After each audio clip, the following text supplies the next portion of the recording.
It's Thursday, May 8th. I'm Robert Millis, and this is your Thursday Snack. Welcome back to Political Lunch. Florida and Michigan. As more than one teenage drama queen has said before, OMFG. Florida is still a total mess this morning, but there is big news coming out of Michigan. This morning, Michigan officials announced that they have reached a compromise solution to seat their delegates at the DNC convention this summer. Now, it still has to be approved at the end of this month by the Democratic National Committee, but here is the current solution.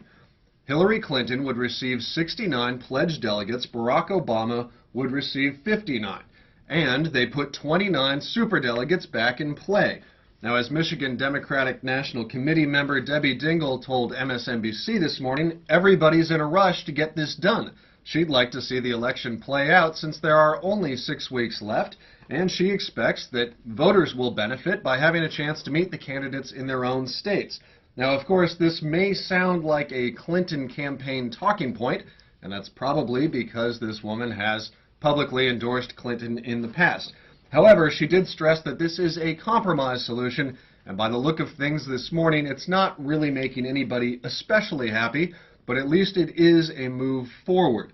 Now, the plan does take into account those uncommitted votes, which many say would have gone to Barack Obama had he been on the ballot in Michigan, and certainly, at least, they were anti-Hillary votes. But after months of the Clinton arguments saying that Clinton won and that those uncommitted votes shouldn't go to anybody, well, I'm starting to wonder why Clinton gave in and reached this compromise at all. But regardless, this hard-won compromise does at least mean that hopefully I won't have to go through this whole report process again. But what does it mean for the actual numbers? Well, we obviously need to give Clinton another 10 pledged delegates in the final math, but the math is still looking very challenging for the Clinton campaign.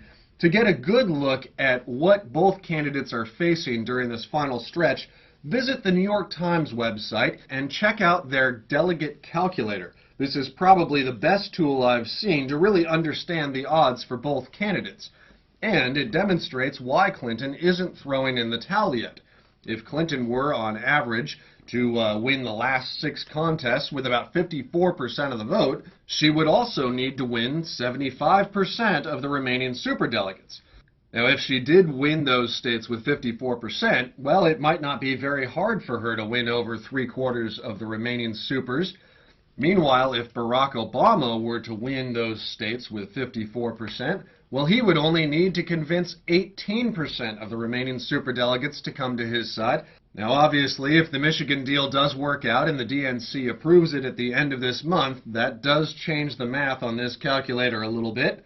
There are now another 29 superdelegates in play, and it could be that this Michigan deal actually determines the final outcome. Well, that's it for me today. Thanks very much for watching Political Lunch. I'm back here tomorrow with Will for your weekly 10 and 3.